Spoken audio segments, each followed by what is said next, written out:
बहुत समय पहले की बात है। एक चुड़ैल ने एक गांव पर हमला कर दिया था। तब गांव वालों ने किसी तरह उसे पकड़ लिया था और उसका सर उसके धड़ से अलग कर दिया था और उसके सर को धड़ से अलग अलग दफन कर दिया था। फिर कुछ सालों के बाद एक मजदूर जंगल में खुदाई कर रहा होता है। तभी खुदाई करते करते उसे कुछ बाल दिखाई देते हैं। अरे ई का है, ये बाल किसके हैं? फिर गोपी उन बालों को पकड़कर खींचने लगता है। तभी उसके हाथ में उस चुड़ैल का सर आ जाता है। अरे मर गया रे, ये क्या चीज है? ये तो किसी का सर है। हाय रे, अब क्या करूं?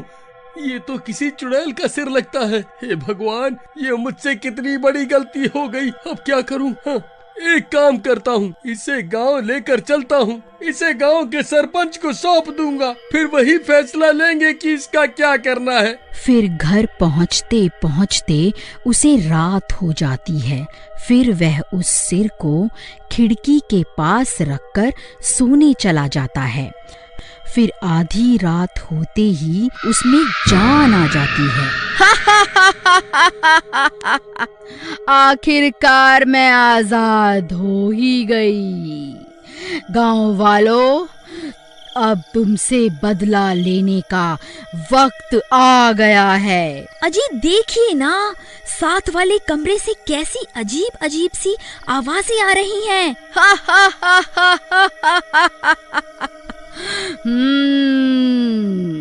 अरे मर गए रे, कहीं उस सिर में जान तो नहीं आ गई? अजी आप किस सिर की बात कर रहे हो जी? हाँ, जब मैं जंगल में खुदाई कर रहा था तब मुझे एक सिर मिला था। मैं उसे घर ले आया, सोचा था सरपंच को सौंप दूंगा, लेकिन रात हो गई तो इसे घर पर ही रख लिया। अरे नास मिटे, चुड़ैल का सर घर पे क्यों ले आया? हे भगवान, अब क्या होगा? तभी वह सिर उनके कमरे में आ जाता है। अच्छा, तो तू ही है जिसने मुझे आजाद करवाया है। हाँ जी चुड़ैल जी, मैंने ही आपको जमीन से बाहर निकाला था।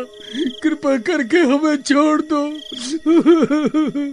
ठीक है, तेरी वजह से ही मैं आजाद हुई हूँ, इसलिए तुझे छोड़ रही हूँ। लेकिन उससे पहले तुझे मेरा एक काम करना होगा। तुझे वापस उसी जगह पर जाकर मेरा धड़ भी खोद कर निकालना होगा। अरे मर गए रे, अब क्या करूं? नहीं नहीं चुड़ैल जी, मैं ऐसा नहीं कर सकता। तो फिर ठीक है, मरने के लिए तैयार हो जा। मैं सबसे पहले तेरी पत्नी का सिर खाऊंगी, फिर इसके धड़ पर अपना सर जोड़ूंगी। अरे मर गई रे। नहीं नहीं चुड़ैल जी, कृपा करके रुक जाओ। अजी जल्दी जंगल जाओ और इस चुड़ैल का धड़ खोद कर इसे दे दो, नहीं तो ये मेरी जान ले लेगी। नहीं नहीं चुड़ैल जी, आप ऐसा मत करिए। मैं अभी आपके साथ चलता हूँ और आपको आपका धड़ ढूंढ कर देता हूँ। फिर वह कटा हुआ सिर और गोपी आधी रात को जंगल की ओर चल देती हैं। फिर उसी जगह पहुंचकर धड़ की तलाश शुरू कर देता है। वह बहुत देर तक खुदाई करता है।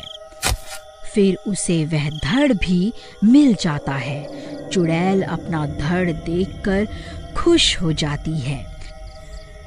तभी गोपी वहां से भाग जाता है।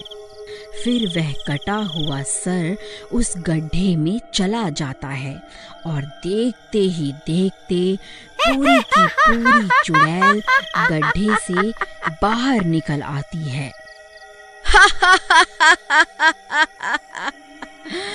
गांव वालों, अब मरने के लिए तैयार हो जाओ। मैं किसी को नहीं छोड़ूंगी।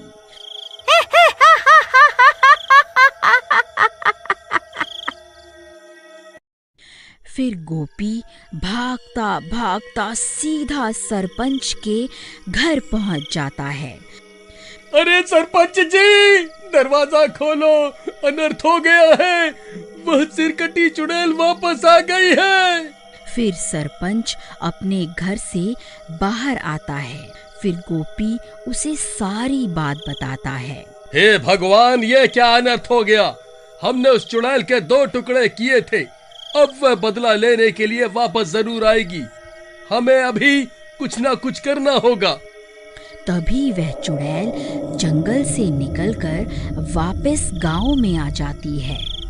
ए गांव वालों, कहाँ छुप कर बैठे हो? तुम लोगों ने किस तरह मेरे 2 टुकड़े किए थे? अब बदला लेने का समय आ गया है। सब गांव वाले छुप छुप कर उसे देखते रहते हैं और वह चुड़ैल अपने शिकार की तलाश में गांव की गलियों में घूमती रहती है। सरपंच जी, वह देखिए, वह चुड़ैल गांव वालों की तलाश में इधर उधर घूम रही है। अगर कोई गांव वाला इसे मिल गया तो ये उसका सिर धड़ से अलग कर देगी। भाई, किसी के पास कोई तरकीब है तो बताओ, वरना सुबह होने तक कोई नहीं बचेगा। सरपंच जी, मेरे पास एक तरकीब है। हम इस चुड़ैल को उस पुराने घर में कैद कर सकते हैं। मैं इस चुड़ैल का भोजन बनकर उस घर में जाता हूँ, ये मेरा शिकार करने वहाँ जरूर आएगी। फिर इतना बोलकर भीमा भागकर उस घर के बाहर पहुँच जाता है और उस चुड़ैल को पुकारने लगता है। ए चुड़ैल, देख, तेरा काल यहाँ खड़ा है। मैंने ही तेरे 2 टुकड़े किए थे, इतनी जल्दी भूल गई क्या? अच्छा हुआ जो तू खुद मेरे सामने आ गया। मुझे कब से तेरी तलाश थी। रुक, तुझे अभी बताती हूँ। फिर जैसे ही चुड़ैल भीमा की तरफ जाती है, भीमा भागकर घर के अंदर चला जाता है और एक जगह पर जाकर खड़ा हो जाता है। उस घर की छत पर गोपी और शिवा पहले से मौजूद होते हैं। भीमा भाई, तुम घबराओ मत। जैसे ही चुड़ैल तुम्हारे करीब आएगी, हम तुम्हें ऊपर खींच लेंगे। फिर चुड़ैल भी भीमा का पीछा करते करते उस घर में घुस जाती है। अब मुझसे बचकर कहाँ जाएगा मूर्ख। फिर जैसे ही वह चुड़ैल भीमा पर हमला करती है, तभी गोपी रस्सी को नीचे फेंक देता है और भीमा उस रस्सी के सहारे घर की छत पर चढ़ जाता है। फिर तीनों लकड़ी की मदद से छत का छेद बंद कर देते हैं और सरपंच घर का दरवाजा भी बाहर से बंद कर देता है ताकि वह चुड़ैल घर से बाहर ना निकल पाए। फिर वह चुड़ैल उस घर में कैद हो जाती है। ए मूर्ख गांव वालों, तुम्हें क्या लगता है तुम मुझे इस घर में कैद कर लोगे? भाइयों, मुझे लगता है हम ज्यादा देर तक इस चुड़ैल को कैद नहीं कर पाएंगे। सरपंच जी, बस थोड़ी देर में सूरज निकलने ही वाला है। हमें थोड़ी देर तक इस चुड़ैल को इसी घर में रोक के रखना होगा। फिर चुड़ैल जोर जोर से दरवाजा पीटने लगती है। तभी दिन हो जाता है और आकाश में सूरज निकल आता है। फिर गोपी छत पे रखी लकड़ी को भी हटा देता है ताकि सूरज की रोशनी अंदर जा सके। फिर सूरज की रोशनी घर के अंदर जाते ही वह चुड़ैल तड़पने लगती है। ए गांव वालों, तुमने फिर से मुझे धोखे से इस घर में फंसा लिया। ये तुमने अच्छा नहीं किया। अरे मर गई रे, हाय हाय मर गई रे।